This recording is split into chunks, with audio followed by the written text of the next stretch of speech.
In this installment of the Mountain Lion Foundation's Living with Lions series, we show the construction of a low-cost pen to protect pets and livestock.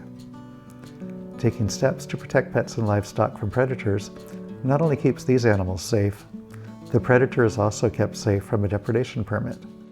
And without an easy source of human-provided food, the predator will move on. The pen type we are showing today is an inexpensive pen in both materials and labor.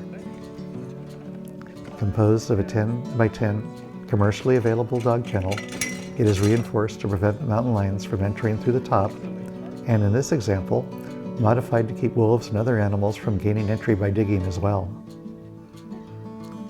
This pen is made from easy-to-handle materials and can be assembled by just 2 people in a relatively short period of time.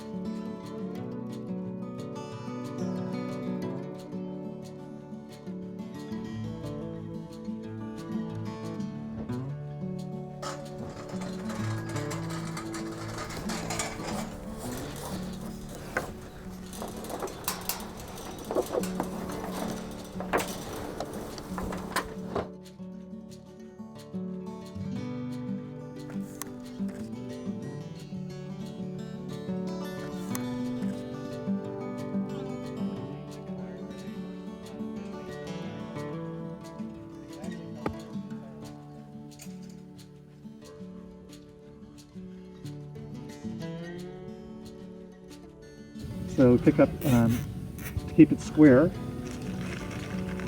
we'll start with 2 this way. Pull the wire in tight if you can. You don't want to pull it too far like that, but it will.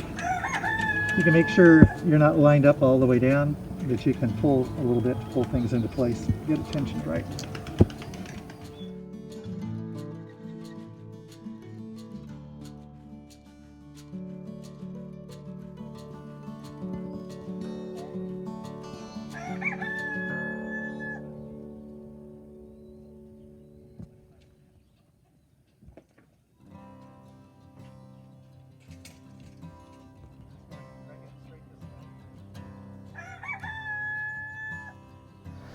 Okay, we're going to set one post here now that we've positioned where we want the pin to be, and we'll just put in one first to make sure that it'll go in, and then also we want to make sure we have the walls kind of for the proper positioning, because this roof is a slightly different dimension than the panels. We want to make sure we're hitting the 4 corners exactly.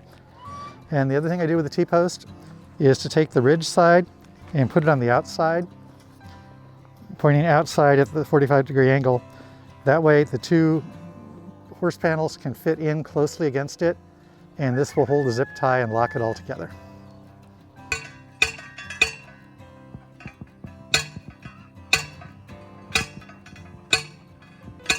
One thing to be aware of if you're doing this for yourself or any other animals is the hazard of the zip ties or small cut-off pieces of metal if you're using the wire ties. The animals pick them up with their food and it'll kill the animal. So if you're using metal, at Harbor Freight, you can pick up a roll-around magnetic tool for picking up nails for roofers.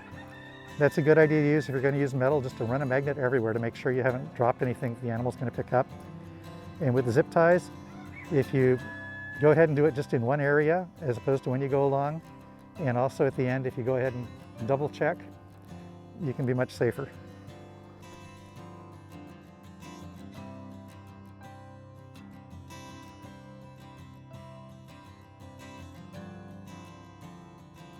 For the initial positioning, we just go ahead and zip tie everything into place.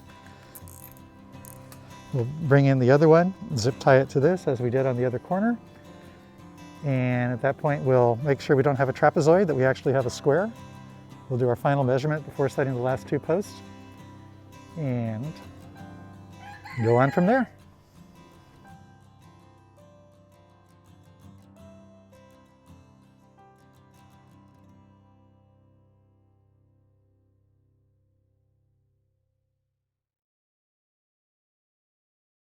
we go ahead and put the chain link on the outside of the frame, or the chain link facing the strongest force.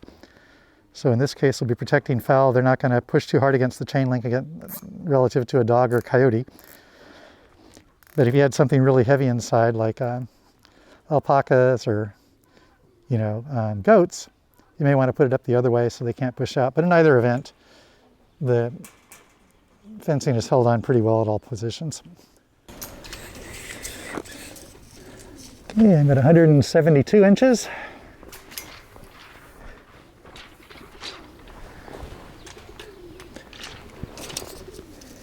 And 170 inches. So I'll go about 1 inch that way. And we'll go to the other corner again.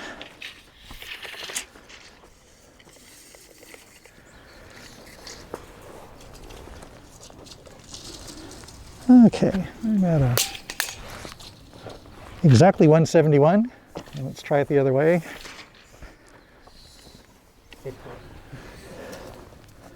And right around a 171. So we are close enough to square. Well, it's a sturdier one.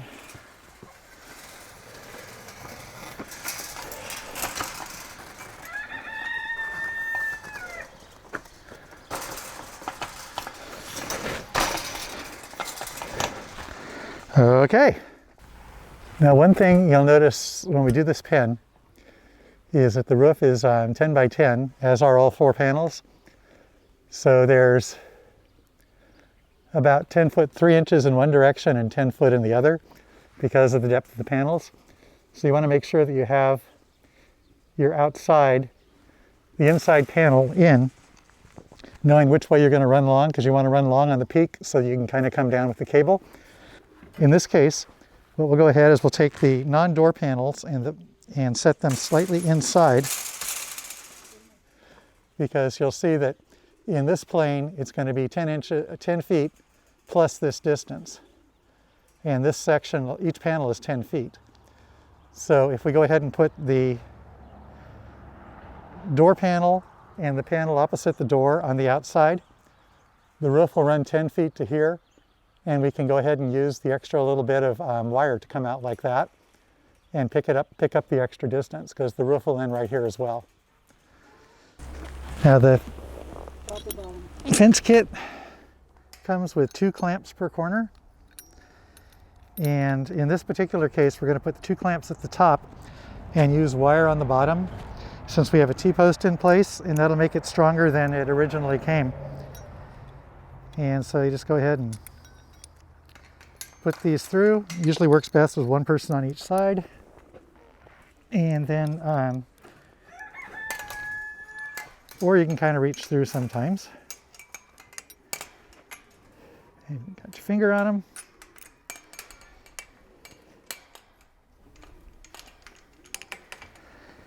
And the other trick that we didn't do today is to get a deep socket as opposed to the short one.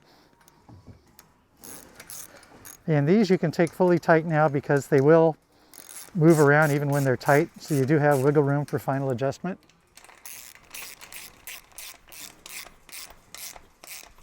So we're just going to do up all 4 corners, then we'll come back and wire the bottom.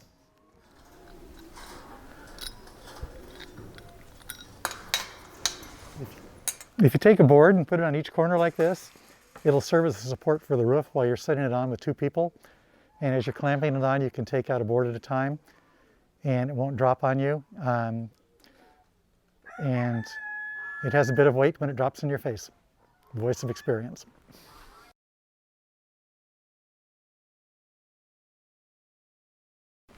And what we'll do is we get this first part over, and then I hop into the inside and move it the rest of the way.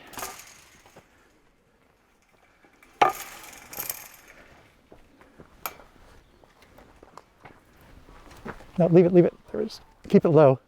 I just want to bend this out a bit so we don't grab it as it goes by.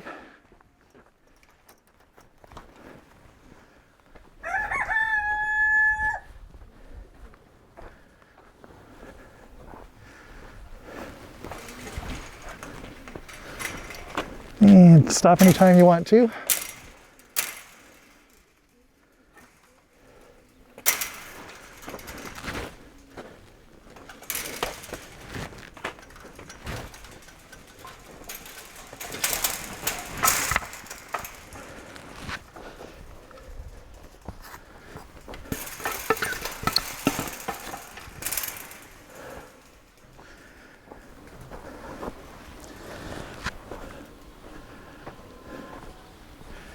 You kind of loosely square it up.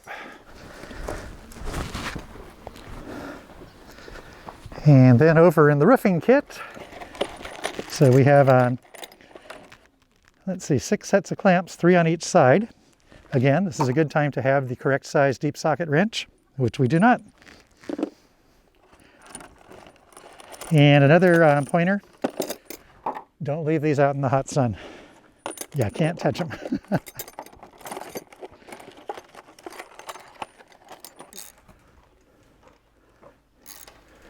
So again, with one person on the inside feeding you, it goes much faster. We'll get these first fairly close, and we'll tighten them up finally later, and do the 2 middle ones first, then you have some wiggle room for the ends. So let's go to the opposite side, and then it won't fall.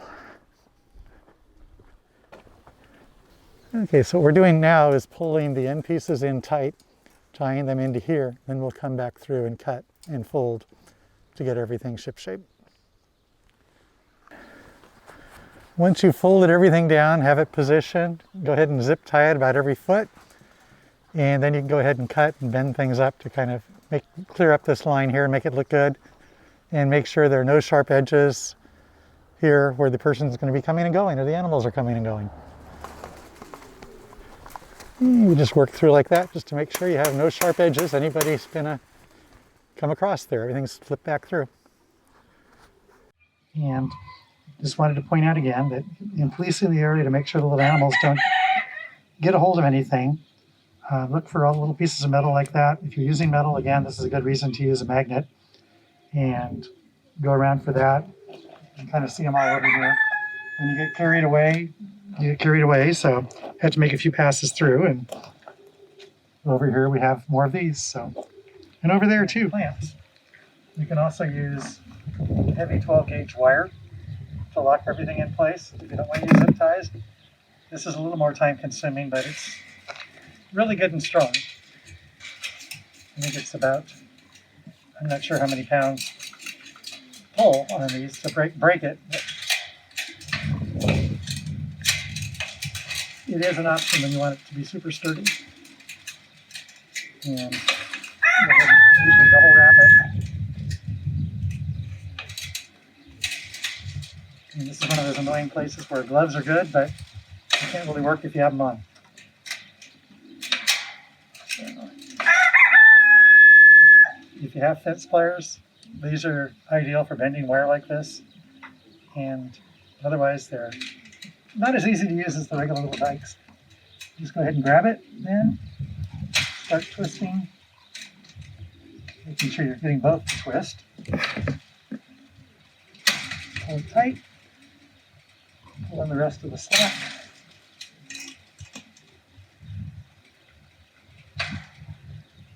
If you twist too hard, it'll break off, so you have to be careful of that.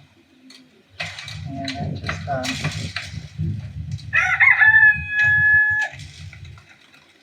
cut off where you can on this. Again, one of those little loose pieces. And be very careful when you're done these to make sure that you always bend them in so that nothing can catch when they're going by, either an animal or your own leg, to fold them back in on themselves. And that's one of the drawbacks of this wire, is it's so sharp. You have to be very sure that you haven't got anything that can grab anybody walking by.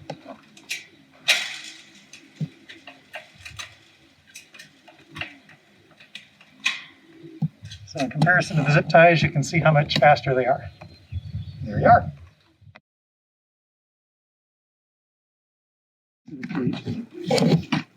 For animals that dig, there are 3 different approaches you can use with wire to keep them from digging. One, go that way, is you could lay a perimeter around the outside like this, tying it to the frame, and just throwing a layer of dirt over it. It should keep anything from coming up. They're going to dig, they're going to work their way back, they won't figure it out. Another option is to trench all the way down a couple of feet. Just stand this vertically. You can dig down a couple of feet, drop this into the ground straight down or at an angle, and then attach, 2 feet below or 3 feet below and just attach it here as it comes up. That would make another perimeter.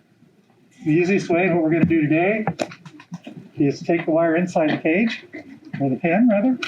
So,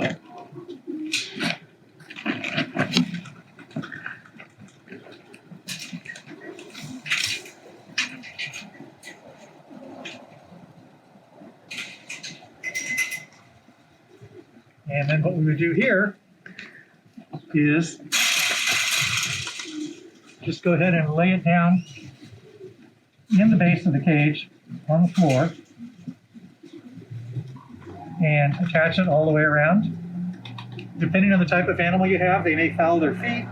The bedding may be an issue to take care of, or the litter. It may be difficult to clean. So you may or may not want to use that depending on the type of animal you have. I'll just set that down. So what some people have done with goats is they have used rubber mats, rubber horse mat, and they've gone ahead and set those down in here with or without the wire underneath. They're too heavy for an animal to come up and through.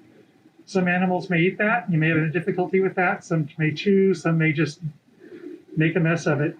But it does leave a clean surface, you know, to hose out, depending on the type of animal you have.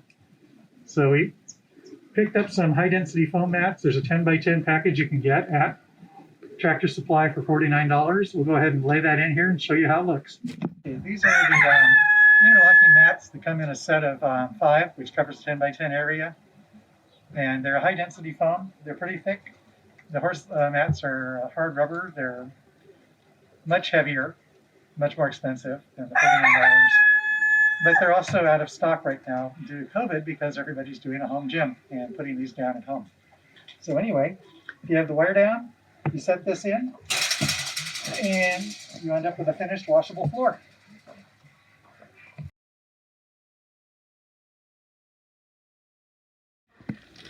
So this is a 10 by 10 tarp that comes with the kit, which we get to dance over the top of it. And being 10 by 10, that means it won't fit exactly. Give you a little handle. You good? Okay. So let's try and snake it over the top.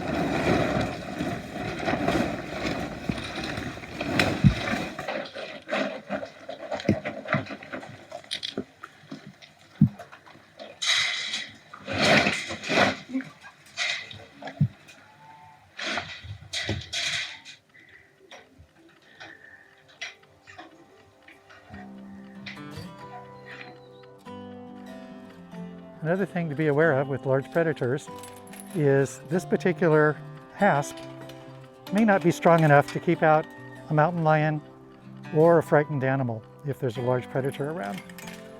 So we recommend always locking with a piece of chain, doesn't need to be too heavy, and using a screw link as opposed to a carabiner. And that way, should this fail, at 400 and some pounds, everything's safe.